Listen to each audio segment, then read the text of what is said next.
big protest, and one of the guys said to me is, look, as long as they have Citibank credit cards in the back of their pocket, I don't care if they walk up and down. Why? Because that's traceable, right? They're tracking. Well, as long as you're giving me all your data and you're giving me all your money, and I control your money and your data. Control the money and the data, yeah. What do I care if you walk up and down? But so Trump has been this current administration, this new administration, or at least when Trump was running, he was very pro-Bitcoin. Trump was put in by the bankers to get the control grid. The other team in the Uniparty wasn't moving fast enough. They couldn't get the control grid. I knew it. I sent you a link. We just did a new collection of all the things Trump is doing to move the control grid. He is moving very, very fast. When it comes to building... First, he's getting the Real ID implemented very aggressively. Real ID, to do a control grid, you need a very high-quality, precision national ID that's interoperable with all the other IDs around the world. And he's got Kristi Noem out there pushing the Real ID like there's no tomorrow. So they're working, and it's done through the states, but the feds are pushing it. So the first thing you need is a digital ID. The second thing you need is an all-digital financial system. So you got to kill cash, and you got to make everybody interact digitally. And if you look at what he's doing with taxes and Social Security, he's trying to make everybody, he's canceled pennies, but he's also canceled now. Normally I pay my taxes with paper, and now he's saying, no, you got to do everything digital. It's not this year, but the next year. Really? So he's trying to, if you go through that list, I've got 50 different items of what he's doing.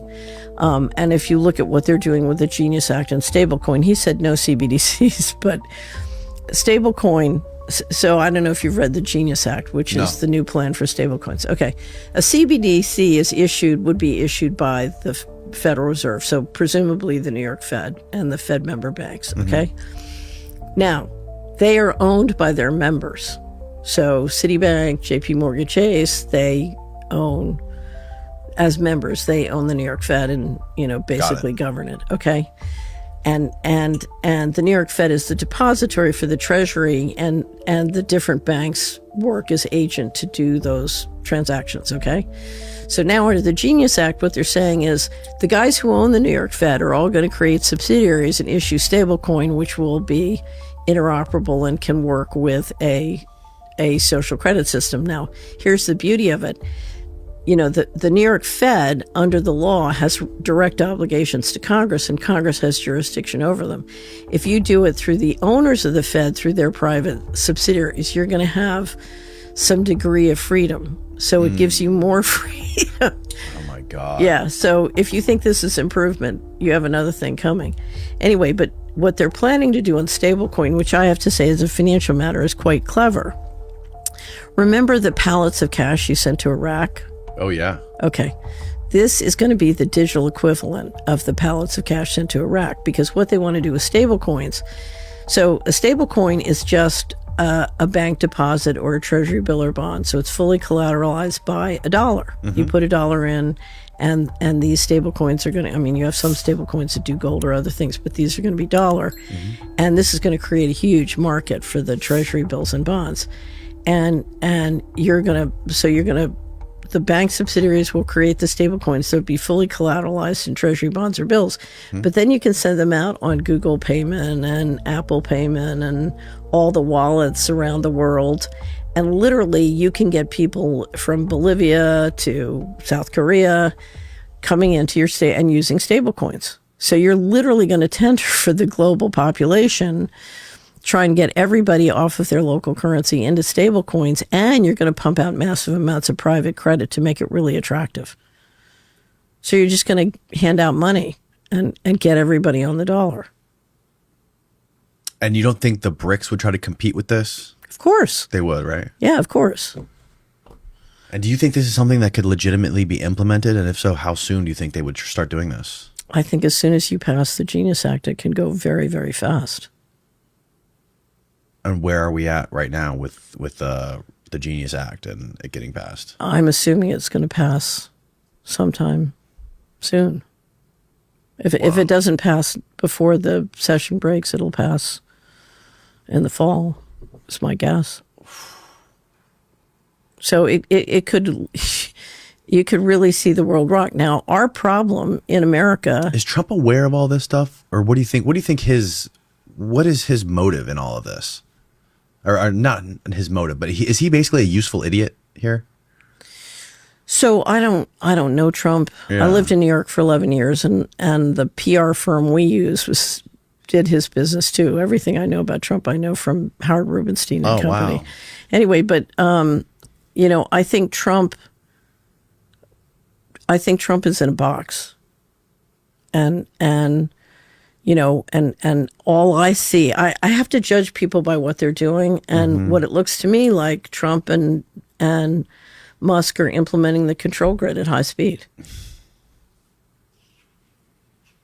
And don't believe me, go look at that list, because what you have to say is, okay, to do a control grid, we need a digital ID implemented that's very high quality, high precise. Check the box. We need an all digital financial system. Check the box. We need a way of doing interoperable money. Check the box. If you look at what Doge is doing, we need a social credit system. Check the box. Wait, what do you mean by that? What Doge is doing?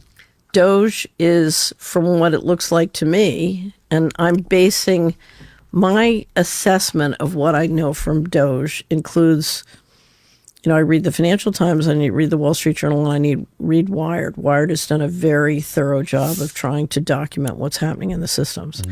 And I think basically what they've done is they've taken, so if I wanted to stop fraud in the U.S. government, I would say there's 20 trillion missing from DOD, there's $1 trillion missing from HUD. I'm going to go in, figure out where it went, and get it back. Right. That's not what they did. If you said to me, I want to build a social credit system that can be used to enforce control against the American people and basically lock them down with both enforcement and social credit, I would go get the Social Security data, the IRS data, and the Treasury payment data. And that's exactly what they did. And I would privatize it. I would just take it and put it in private AI with XAI and Palantir AI.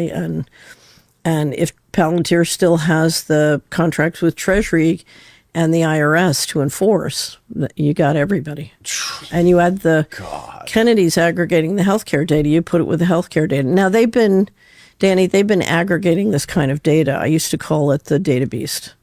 So they've been aggregating this kind of powerful data since the 90s. So I don't think this is all new. So for example, IRS data, healthcare data, and combining it all together into one system combined with AI. Right. But I think this time the federal government has generally done a pretty good job of siloing the data to protect privacy laws for many applications. But I think this unsilos everything and moves it private and puts it on an out-of-control basis is my guess as to what's probably happened. Now, this is conjecture, remember, but if I wanted to build a control grid, that's exactly what I would do. Wow.